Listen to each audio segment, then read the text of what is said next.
Oi pessoal, tudo bom? O assunto de hoje é dano moral em ricochete. A gente vai analisar o conceito e alguns casos que o STJ já permitiu a fixação dessa espécie de dano moral.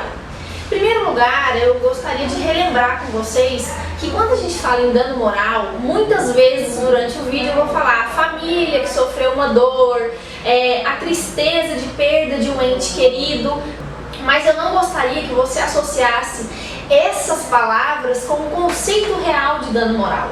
Dano moral atualmente, para que você leve para sua prova esse conceito, é lesão a um direito da personalidade.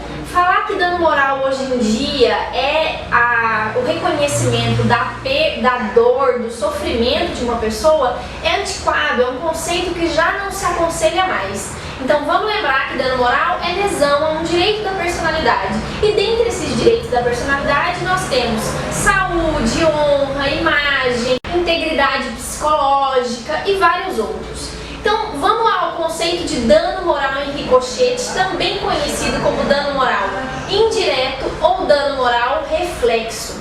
De acordo com o STJ, ocorre esse tipo de dano quando o dano sofrido pela vítima do evento acaba por atingir de uma maneira reflexa, indireta, a integridade moral de terceiras pessoas. Que pessoas são essas? Normalmente são pessoas que possuem um vínculo afetivo muito forte com aquela vítima do evento.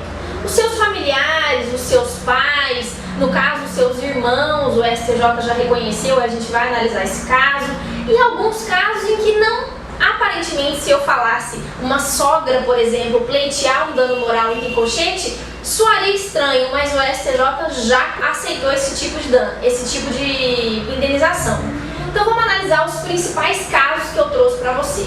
Um recurso especial pioneiro na apreciação do dano moral em ricochete no STJ é o RESP 160.125 do ano de 1999. O caso era o seguinte: uma adolescente de 14 anos faleceu em decorrência de um acidente que ocorreu com o ônibus escolar que ela estava. Esse ônibus, ao virar uma curva numa velocidade inadequada, ele tombou e a jovem veio a falecer. Os pais dessa adolescente pleitearam danos morais em ricochete contra a empresa de ônibus que forneceu aquele transporte.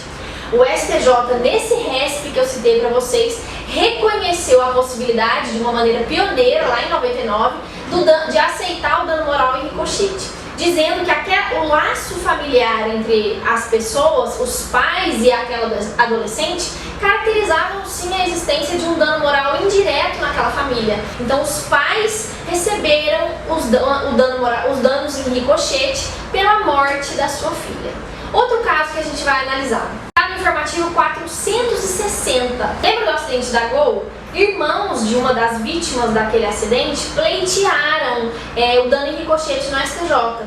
Nesse caso, o STJ disse: tais danos morais nos irmãos decorrem da dor advinda da perda abrupta e ilógica do colateral. Então, comprovou-se o laço afetivo forte entre eles e foi concedido aos irmãos de uma das vítimas do acidente da Gol o dano moral em ricochete. Outro caso. No informativo 452, o dano moral em ricochete foi permitido a uma sogra da vítima. Veja o caso. A vítima que faleceu num acidente morava na casa da sua sogra. E essa sogra, ela era responsável pela criação dos netos, em virtude da saúde debilitada da sua filha, companheira da vítima. Então o que aconteceu? O STJ verificou, no caso concreto, não é comum esse tipo de situação, mas naquele caso concreto, o laço afetivo ficou comprovado, bem como a comprovação dos danos em ricochete também. Outro caso. O dano em ricochete pode sim ser aplicado quando aquele ente querido sobrevive ao evento. Nós temos um caso desse julgado pelo STJ. Uma bala perdida na Estácio de Sá atingiu uma estudante e ela ficou tetraplégica.